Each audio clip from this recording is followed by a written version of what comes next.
Another month means another dividend update video. I made some pretty drastic moves in actually lowering my monthly dividend yield. Is it enough to stay at $100 a month? Let's find out.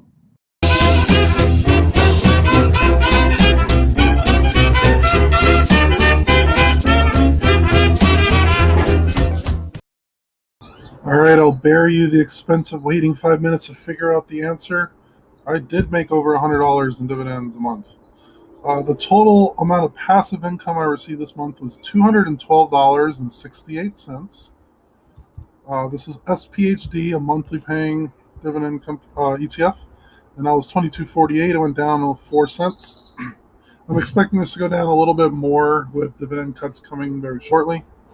This was RYLD, which I'll explain a little bit more later, but I essentially removed the whole position of RYLD. I did wait until the ex-dividend date to remove all of it. So that's $6.92. This will be zero next month.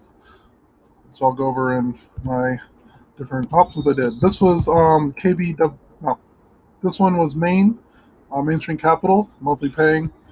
Went up quite a bit to $37.24. I bought quite a few shares early April when the market was down a bit.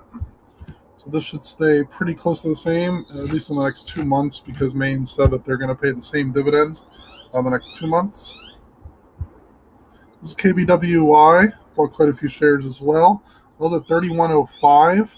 This one I expect to decrease as well, probably next month, with a lot of REITs lowering their dividend payments. So this will probably be in mid-20s or so.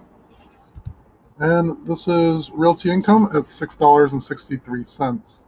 Add it all up, it's actually not $212 because I also received YouTube income this year, or this month, and that was $108.36. So I appreciate all of the viewers, subscribers to this channel, making this channel grow. Received that $108.36, and I put that into VIG, which is the Dividend Appreciation ETF. They invest in only companies that has increased their dividends at least 10 years in a row. And that's what I'm going to be doing from now on anytime I get YouTube income. So definitely appreciate all the viewers and subscribers here.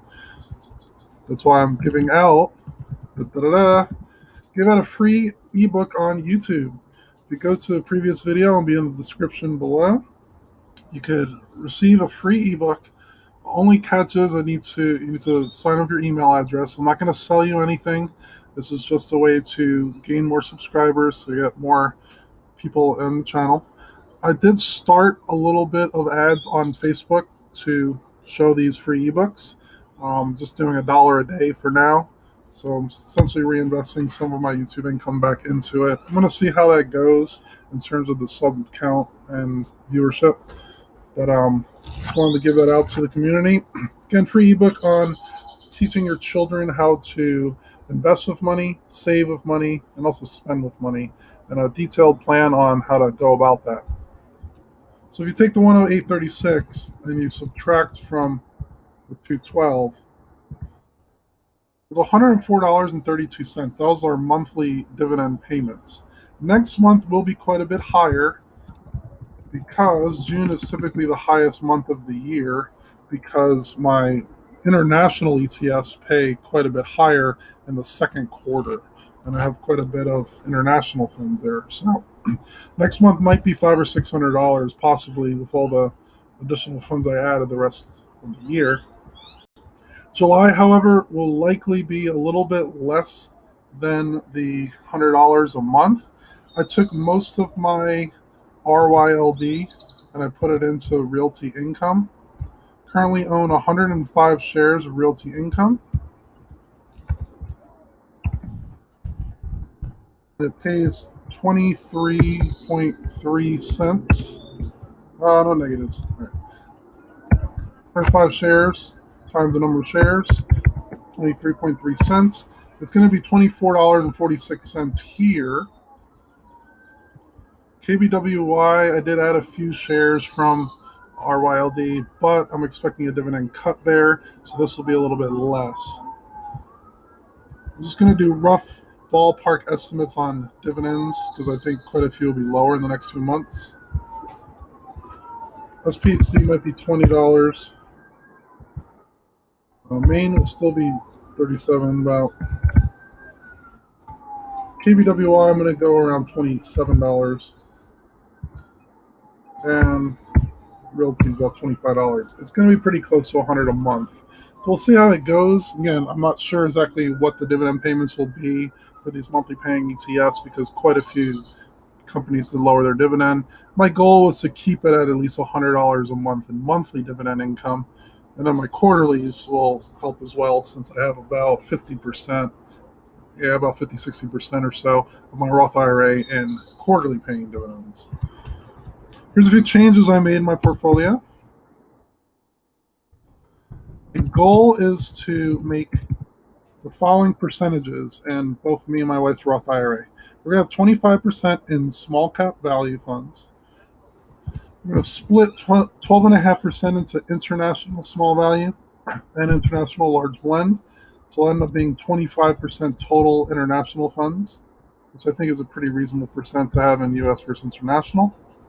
I'm going to take 20% of my own picks, which was Main Street Capital, Realty Income, and Newt is another business development company. They'll be paying pretty decent dividend next month. We'll take 10% in REITs. That's split between VNQ, which is a quarterly paying, just real estate ETF, and about 5% in KBWI, which is the monthly paying small cap REITs.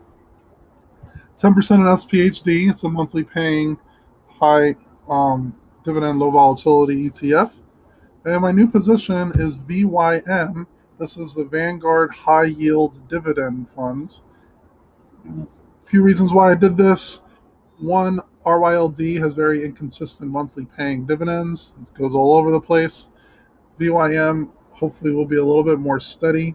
It does pay a smaller yield than RYLD. It's going to be about 4.5% currently, although again that might change with the economic conditions. Another big thing is VYM has a 0.06 expense ratio, while RYLD was a 0.7, I think 5 or so. So that's a very dramatic difference in the amount of money that we're paying to run these funds. These are the current, well, as of 10 days ago, the amounts that I have into each fund, the percentages of each. So VYM obviously is a little bit low, 1.6. I want to get that to 10%. The REITs are about 10%. SPHC is about 10%. My main O and Newt, I wanted this to be 20% of my portfolio, and it's a bit higher at 28.7. I don't plan on selling any of these funds, but I will add to VYM over the next year or so to get that up to 10%. Also, what's a little bit annoying is I invested a lot in my Roth IRA. I only have about $800 more I could invest. So because of that, I only could put another about 1-2% into this fund unless I move things around. So considering what I'm going to do there. My wife's Roth IRA is almost identical to the percentages I want. SLYV actually increased quite a bit the last few days, but it's going to be close to 25-26%. This is the action plan of what we're trying to do with our money. Got to make sure we pay for my wife's nursing school, not have any student loans. I did do previous videos on how we did that. She's at a good community college nursing program, and it pays about $2,000 per semester. I'll cover all the fees and books and lab equipment and all that. I want to get our savings back to $5,000, which we're very close to that already. I did make $2,000 for an AP biology training that I did throughout the year, and that should be in any day now, so that'll be over $5,000. We're going to max out the Roth IRA very shortly, about $500, and then most likely going to add equal amounts to the following three funds. I'm considering buying a used car. I'll probably do a video about this shortly. There's some great deals out there with the current economy on used cars. I still drive my 2008 Toyota Corolla. It still drives fine, but it's pretty small for my 6'5" height, and the kids are not getting any smaller. So considering buying a Toyota RAV4 or a Honda CRV, looking at a 2016, 17, possibly 2018. So a few-year-old model there. All right, any thoughts or questions, let me know, and I'll see you guys next time. Have a good one.